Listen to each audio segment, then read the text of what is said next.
आज क्या है, नरेंद्र मोदी जी को यह पता है कि पूरा का पूरा देश मेरे खिलाफ हो जाए। मैं कुछ इंजीनियर इजराइल से बुला के ईवीएम की मशीनों के द्वारा मैं सारा का सारा जनता का सारा वोट एक तरफ और मैं की मशीनों से सभी साथियों को जो आज इस अहम हमारी जो मीटिंग है आंदोलन का ऐलान करने के लिए आए हैं, सभी को जय भीम, जय भारत, जय संविधान।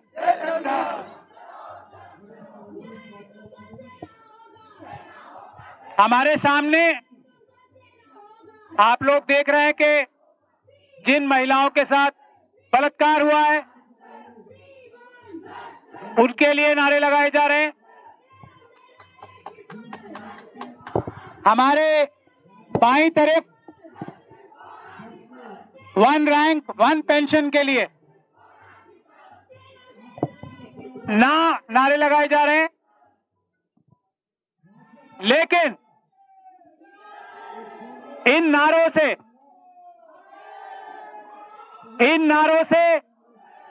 कुछ होने जा नहीं रहा है।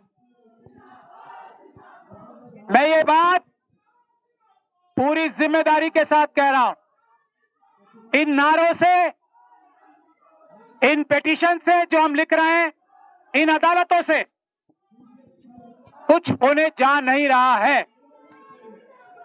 बात असली समझने की यह है कि हमारे देश में बाबा साहब डॉक्टर भीमराव अंबेडकर जो संविधान लेके आए थे,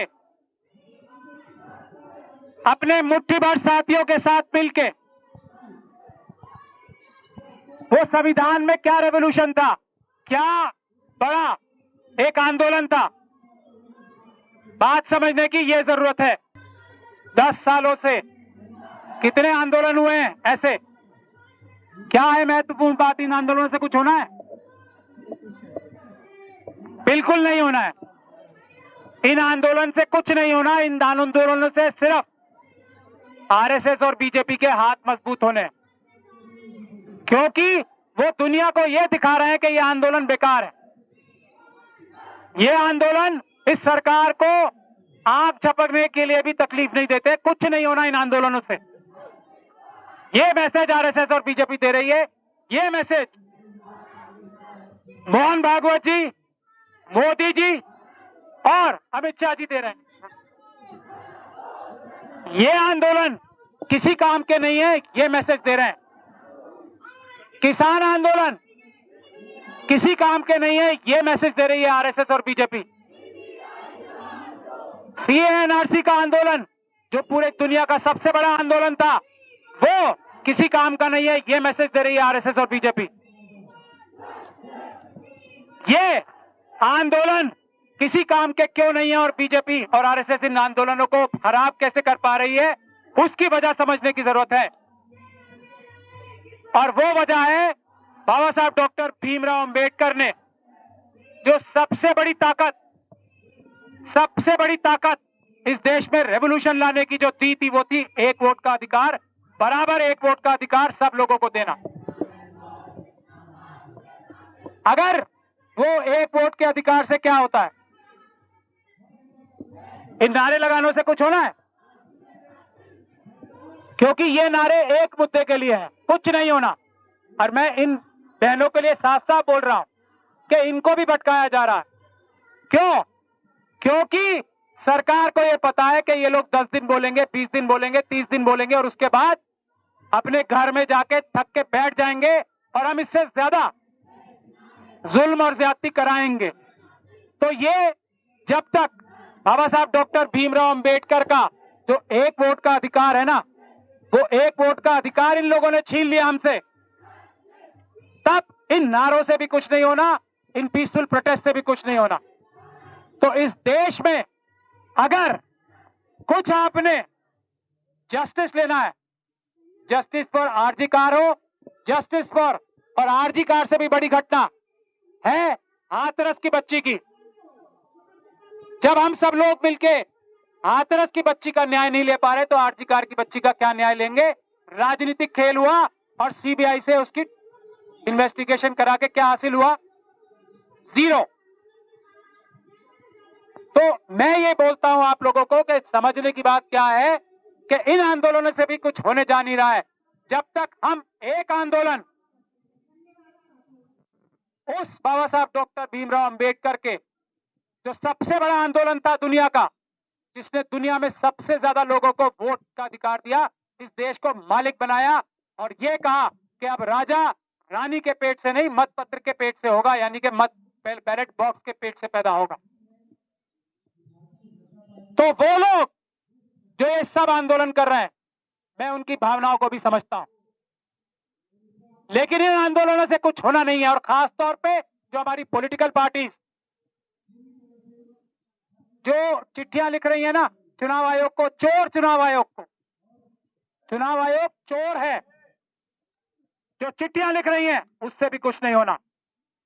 जो प्रेस कॉन्फ्रेंस दे रहे हैं अपने क्लब के कुर्ते पहन के, एक कांग्रेसी ये भी तो है, इन्होंने अभी किस भाषा का प्रयोग किया?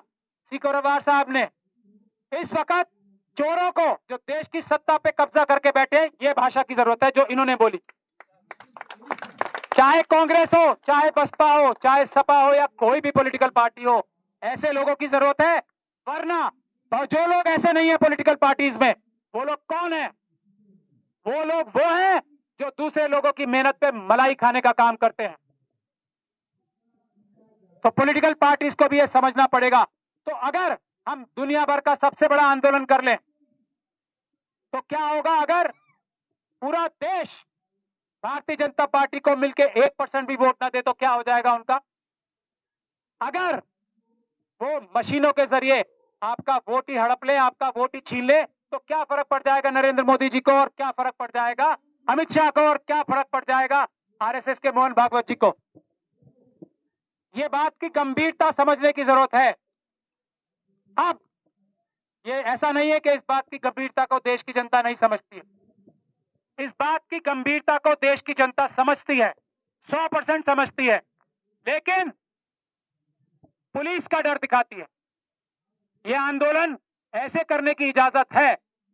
और मैं अमित शाह जी को आज यहां खड़े होकर ऐलान कर रहा हूं, मैं महमूद प्राचा अपने सारे अंबेडकरवादियों के साथ मिलकर उनके बिहाफ पे, और अब ईवीएम के आंदोलन से कौन असली अंबेडकरवादी है और कौन नहीं है वो भी तय हो गया है। जो सड़क पे रह के आज हम यहाँ बैठे हैं ना, और ये शुरुआत है, पुलिस की लाठी, गोली, झूठे मुकदमे, जेल, सब झेलने को तैयार है बाबा साहब के उस एक वोट का अधिकार बचाने के लिए। वही अंबेडकरवादी है, वरना वो अंबेडकरवादी पक्का पूरा नहीं है। तो हम जो देश की जनता है, अंबेडकरवादी जो हम लोग हैं, वो ये बता रहे हैं देश की जनता के, वो दिल से बता रहे हैं और अमल करके बता रहे हैं कि डरो मत, ये पुलिस के अधिकारी तुम्हारे नौकर हैं, तुम्हारा कुछ नहीं बिगाड़ सकते, इसलिए डरो मत।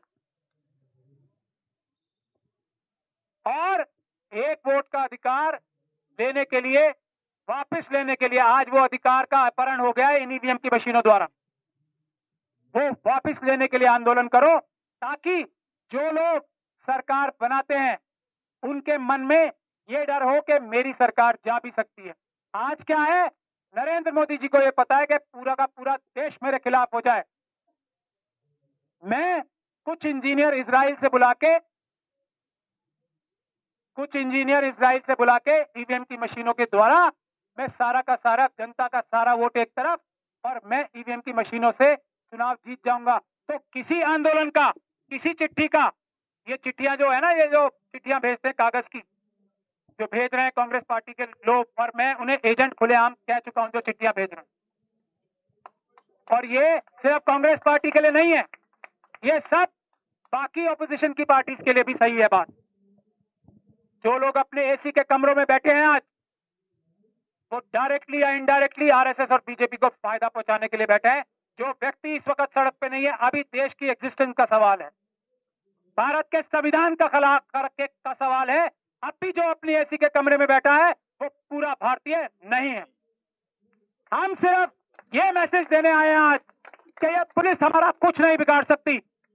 ये साफ साफ मैसेज देने के लिए आज हमने ये आंदोलन का बिगुल दोबारा बजाया है। किसी पुलिस की मजाल नहीं है कि जो हमारे किसी कार्यकर्ता को उंगली लगा दे। ये ऐलान करने के लिए ये प्रोग्राम आज हुआ है। इसीलिए मैं बोल रहा हूं, कोई और नहीं बोल रहा है। डरो मत।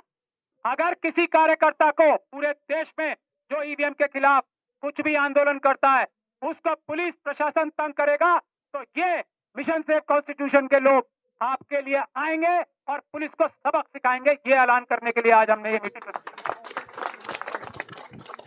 इसलिए डरो मत। और ये डरो मत की बात मैं सारे देश के अपोजिशन के लीडर से भी कह रहा हूं। हम लोग अंबेडकरवादी वकील खास तौर पे मरे नहीं है अभी। हम देखेंगे इस ईडी को, हम देखेंगे इस सीबीआई को, हम देखेंगे इस इनकम टैक्स को।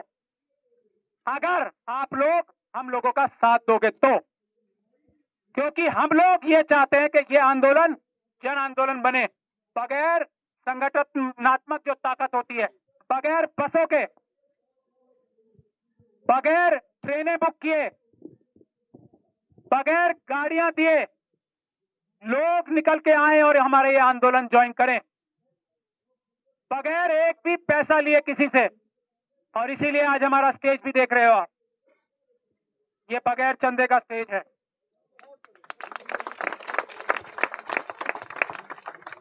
तो पूरे देश में आज 2 जगह मैं आप लोगों को खुशखबरी सुना दूं। पंजाब में प्यारेलाल गर्ग साहब, तो डॉक्टर प्यारेलाल गर्ग साहब को आप सब जानते हो ना, प्रोफेसर डॉक्टर, वो जो सबसे अच्छा विश्लेषण करते हैं चुनाव आयोग के जो डेटाज आते हैं, वो 2 बजे प्रेस कॉन्फ्रेंस कर रहे हैं आज इस आंदोलन की शुरुआत के समर्थन में। आज मध्य प्रदेश में गोंडवाना गणतंत्र पार्टी के लोग हर एक डिस्ट्रिक्ट में प्रेस कॉन्फ्रेंस कर रहे हैं पूरे मध्य प्रदेश में इस आंदोलन के समर्थन में। तो ये सिर्फ चिंगारी है जो आज, और मेरे साथ देख लो आप कौन लोग खड़े हैं।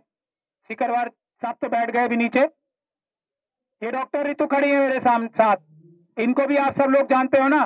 दिल्ली यूनिवर्सिटी में सबने देख लिया कि इनके नौकर इनसे डरते हैं या ये अपने नौकरों से डरती हैं। इनके नौकर यानी कि देश की जनता की नौकर, पुलिस इनसे डरती है या ये अपने नौकरों से, ये देश की जनता अपने नौकरों से यानी कि पुलिस से डरती है। सोनम वांगचुक के साथ क्या हो रहा है आज? हम कहते हैं ना आए यहां हमारे साथ, हम देखेंगे किस पुलिस की वर्दी वाले, जो ईमानदार वर्दी वाला है, औकात और हिम्मत है कि उन्हें टच कर दे, ये हम देखेंगे इस देश में। लेकिन हमारी शर्त एक ही है कि आंखों पे पट्टी बांध के आंदोलन नहीं करो। सोनम वांगचुक का आंदोलन अगर ईवीएम का आंदोलन होता तो इस देश के जो शासक बैठे हैं ना, वो उनके हाथ जोड़ते पैर पकड़ते, ये ईवीएम की बात मत करो आप, हम आपकी हर मान मांग लेंगे, हर मांग मान लेंगे, सिर्फ ईवीएम की बात मत करो। और ये जो राजीव कुमार जी हैं, जिन्हें मैं चोर का संज्ञा देता हूं, राजीव कुमार चोर, राजीव कुमार मुख्य चुनाव आयुक्त चोर, सबसे बड़ा चोर, डाकू, नंबर 1 चोर। क्यों नंबर 1 चोर? क्योंकि बाबा साहब डॉक्टर भीमराव अंबेडकर के वोटों की चोरी कर रहा है। जो बाबा साहब डॉक्टर भीमराव अंबेडकर ने ये देश की जनता को मालिक बनाने के लिए जो 1 वोट का अधिकार सबको दिया, इसीलिए वो नंबर 1 चोर है। इस चोर को जेल भिजवाने का काम हम लोग करेंगे, ये काम करने का है। ये देश के संविधान के साथ गद्दारी करके बेशर्म आदमी बैठे हुए हैं अभी यहां से इतनी दूर है, हम चाहें तो अभी जाके गिरबान पकड़ सकते हैं, लेकिन हम नहीं जाएंगे आज। लेकिन ऐसा नहीं है कि कभी नहीं जाएंगे। आज नहीं जाएंगे का मतलब ये नहीं है कि कभी नहीं जाएंगे। उनका गिरबान और देश के अंबेडकरवादियों का हाथ एक दिन आपस में मिलेगा। और वो वक्त आ रहा है, ये कांग्रेस के अंदर आरएसएस के एजेंट, ये सपा के अंदर आरएसएस के एजेंट, राजीव कुमार जी ध्यान से सुन लो, ये दूसरी पॉलिटिकल पार्टीज के अंदर जो आरएसएस के एजेंट है, ये तुम्हें बहुत देर तक भारत की जनता से और अंबेडकरवादियों से बचा नहीं पाएंगे। हम लोग आपको पकड़ के पुलिस के हवाले करेंगे और पुलिस आपको जेल में डालने का काम करेगी, ये हमारा वादा है, ये ध्यान रख लो आप।